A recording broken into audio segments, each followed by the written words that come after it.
Mohandas Karamchand Gandhi, the Mahatma, stands as a towering figure in the 20th century. His life and teachings continue to resonate deeply, offering profound lessons in non-violent resistance, social justice, and spiritual growth. Born in a time of colonial oppression, Gandhi rose to lead India's struggle for independence, not through force of arms, but through the sheer moral authority of his message and actions. Gandhi's philosophy of Satyagraha, meaning truth force, challenged the very foundations of oppression and injustice. It was a philosophy that transcended borders, inspiring countless individuals and movements across the globe to fight for freedom, equality, and human dignity. From the dusty streets of South Africa to the heart of British-ruled India, Gandhi's message resonated with millions.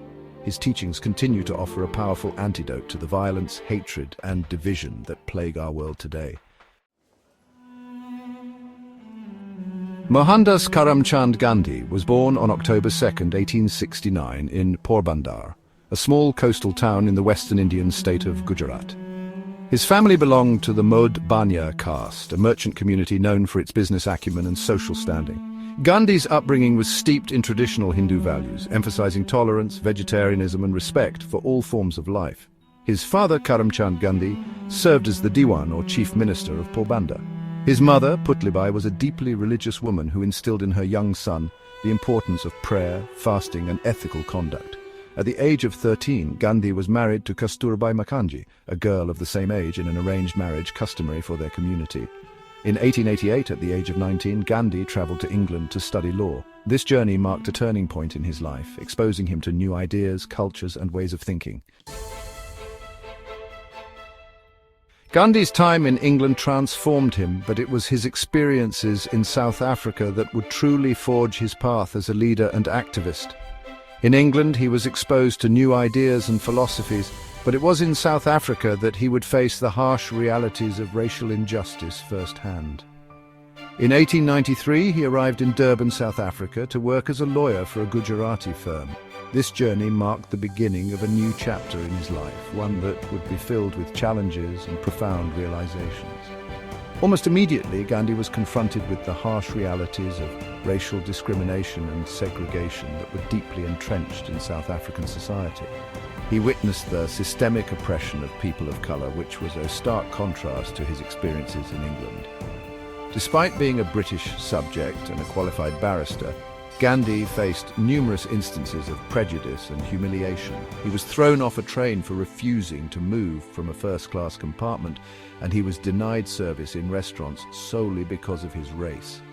These experiences ignited a fire within him, a deep sense of injustice that would fuel his lifelong struggle against racism and oppression. He began to reflect deeply on the nature of injustice and the means to combat it. Instead of passive acceptance or violent retaliation, he began to develop a philosophy of non-violent resistance, which he termed Satyagraha. This philosophy was rooted in the belief that truth and love could overcome hatred and violence. Gandhi's first major act of Satyagraha in South Africa was the launching of the Natal Indian Congress in 1894. This organization was a platform for Indians to unite and fight for their rights. The organization aimed to fight for the civil rights of Indians living in South Africa, challenging discriminatory laws and advocating for equal treatment. Through peaceful protests, petitions, and negotiations, Gandhi and his followers sought to bring about change and justice. In 1915, after more than 2 decades in South Africa, Gandhi returned to India, a hero to many for his unwavering fight against racial discrimination. Upon his return, Gandhi travelled extensively throughout India, connecting with the masses, understanding their grievances, and mobilizing them for the struggle for independence. He saw firsthand the poverty, exploitation, and oppressive policies of the British Raj, further solidifying his resolve to fight for his nation's freedom. Gandhi's leadership style was unique and effective. He dressed simply, lived austerely, and spoke directly to the hearts of the people in their own language. He called upon Indians to embrace self-reliance, to reject British goods, and to embrace their own indigenous industries. His message resonated deeply, inspiring millions to join the struggle for independence. Section 5, the Salt March, a Pinch of Defiance. In 1930, Gandhi launched one of the most iconic and impactful acts of civil disobedience in history, the Salt March. This march was not just a protest, it was a strategic move to challenge the British colonial rule and its oppressive policies. The British government had imposed a salt tax, a deeply unpopular levy that disproportionately affected the poorest Indians. This tax was a symbol of the broader injustices and economic exploitation faced by the Indian populace under British rule. Salt, a basic necessity, was controlled by the British, and Indians were forbidden from producing or selling it independently. This control over such a fundamental resource highlighted the extent of British dominance and the lack of autonomy experienced by Indians in their own land. On March 12, 1930, he set out from his ashram in Ahmedabad with a group of 78 followers on a 240-mile march to the coastal village of Dandi. This journey was meticulously planned to garner maximum attention and support from the Indian public and the international community. Their goal was to produce salt from seawater, a symbolic act of defiance against the unjust salt law. By doing so, they aimed to demonstrate the power of nonviolent resistance and the potential for self-reliance among Indians. As Gandhi and his followers marched, their numbers swelled, with thousands joining the procession. This growing movement showcased the widespread discontent with British rule and the collective desire for independence. On April 6, 1930, after 24 days of walking, Gandhi and his followers reached Dandi. The journey had been long and arduous, but their spirits remained high, fueled by the hope of making a significant impact. In a simple but powerful act of defiance, Gandhi picked up a lump of salt from the seashore, effectively breaking the salt law. This act was a turning point in the Indian independence movement, symbolizing the beginning of the end for British colonial rule in India. Section 6: Gandhi's philosophy, the power of nonviolence. Central to Gandhi's life and work was his unwavering commitment to nonviolence, or ahimsa, as a means of achieving social and political change. He believed that violence, even in the face of oppression, was counterproductive, begetting only more violence and suffering.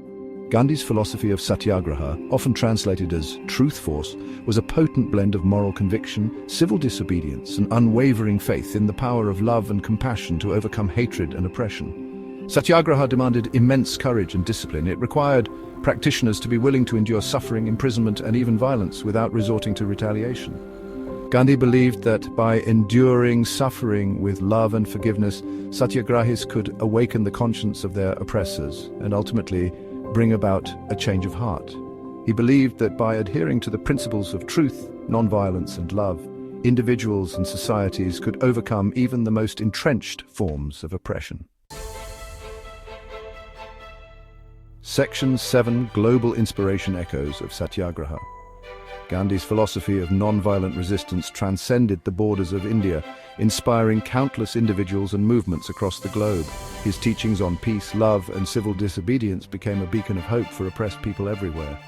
From the American Civil Rights Movement to the anti-apartheid struggle in South Africa, Gandhi's influence was profound and far-reaching.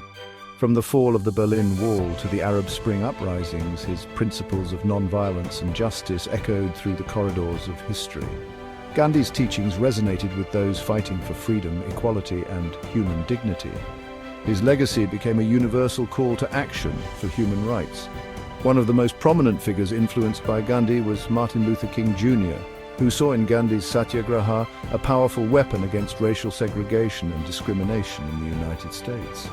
As the leader of the American Civil Rights Movement, King adopted Gandhi's methods to challenge and ultimately dismantle systemic racism. King saw in Gandhi's Satyagraha a powerful weapon against racial segregation and discrimination in the United States. His peaceful protests and eloquent speeches galvanized a nation. Nelson Mandela, the South African anti-apartheid revolutionary, was another prominent figure deeply influenced by Gandhi. Mandela, who spent over 27 years in prison for his activism, drew inspiration from Gandhi's teachings on non-violence and reconciliation. Mandela, who spent over 27 years in prison for his activism, drew inspiration from Gandhi's teachings on non-violence and reconciliation. He believed that peaceful resistance was the key to achieving justice and equality.